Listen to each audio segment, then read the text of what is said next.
तो आज हम राजस्थान की एक बहुत ही दिलचस्प योजना की बात करेंगे, अन्नपूर्णा रसोई योजना।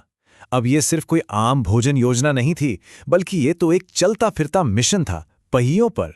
चलिए इसको थोड़ा और करीब से समझते हैं।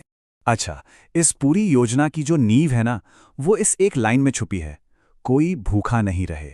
ये सिर्फ एक स्लोगन नहीं था, बल्कि एक वादा था। और इसी एक सोच ने, इसी एक वादे ने इस पूरी पहल को खड़ा किया, ताकि शहर में किसी को भी रात में भूखे पेट न सोना पड़े। तो देखिए, इसका मकसद सिर्फ किसी का पेट भरना नहीं था। असली लक्ष्य था शहरी गरीबों और मजदूरों तक गर्म, पौष्टिक और सबसे जरूरी सम्मानजनक तरीके से खाना पहुंचाना। मतलब सवाल सिर्फ ये नहीं था कि क्या खिलाना है, सवाल ये भी था कि कैसे खिलाना है। तो असल में ये अन्नपूर्णा रसोई योजना थी क्या? चलिए बिल्कुल आसान भाषा में समझते हैं।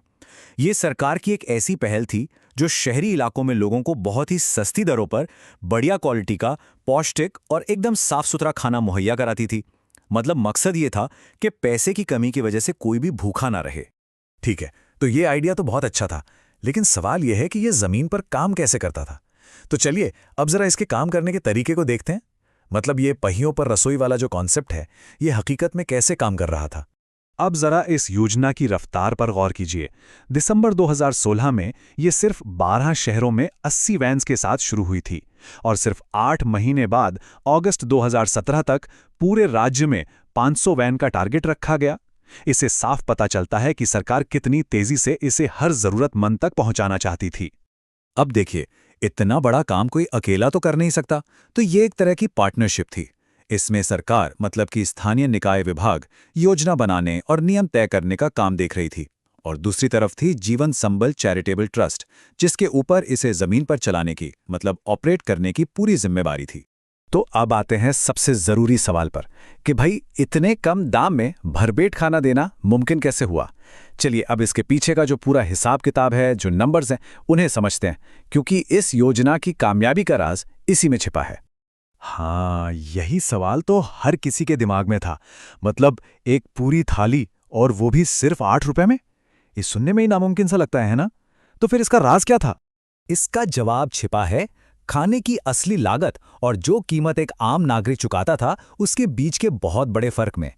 असल में लोगों से जो पैसा लिया जा रहा था, वो कुल लागत का एक बहुत छोटा सा हिस्सा ही था। और ये रहा असली खेल, सरकारी सब्सिडी। देखिए, हर थाली की जो कुल लागत थी, वो थी लगभग 23 रुपए 70 पैसे। लेकिन इसमें से 15 रुपए 70 पैसे सरकार अपनी तरफ से देती थी, और इसीलिए एक आम इंसान को वो थाली सिर्फ 8 रुपए की पड़ती थी। और ये जो पूरा मॉडल था ना, ये सिर्फ दोपहर के खाने तक ही नहीं था, नाश्ता भी था, और वो भी सिर्फ 5 रुपए में। क्यों? क्योंकि सरकार उस पे भी अच्छी खासी सब्सिडी दे रही थी। और मजे की बात तो यह है कि नाश्ते पर जो सब्सिडी थी, वो खाने वाली सब्सिडी से भी थोड़ी ज्यादा थी। अच्छा, कीमत तो कम थी, लेकिन क्या इसका मतलब ये था कि खाना भी कम मिलता था? जी नहीं, बिल्कुल नहीं। इस योजना का एक और बहुत जरूरी पहलू था, खाने की मात्रा। भाई सीधी सी बात है, सस्ती थाली का भी क्या फायदा अगर किसी का पेट ही ना भरे, है ना? तो जब ये योजना शुरू हुई, तब हर थाली में 425 ग्राम खाना दिया जाता था। ये एक स्टैंडर्ड मात्रा तय की गई थी, ताकि यह पक्का हो सके कि एक इंसान का पेट अच्छे से भर जाए, उसे अधूरापन महसूस ना हो।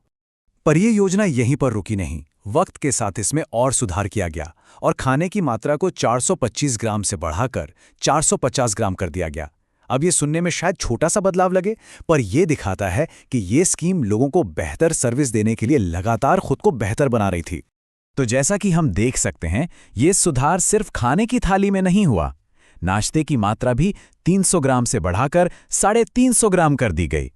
ये इस बात का पक्का सबूत था कि ये योजना लोगों की जरूरतों को समझ रही थी और लगातार खुद में सुधार ला रही थी। तो ये अन्नपूर्णा रसोई योजना हमें एक बहुत बड़े सवाल पर लाके छोड़ देती है। सवाल ये है कि इस तरह के जो सार्वजनिक भोजन कार्यक्रम होते हैं, वो लंबे समय तक कामयाब कैसे रह सकते हैं? क्योंकि ये खेल सिर्फ सरकारी सब्सिडी का नहीं है। असली चुनौती तो है पहुंच और स्थिरता, मतलब एक्सेसिबिलिटी और सस्टेनेबिलिटी के बीच एक सही बैलेंस बनाने की। इस पर सोचिएगा जरूर।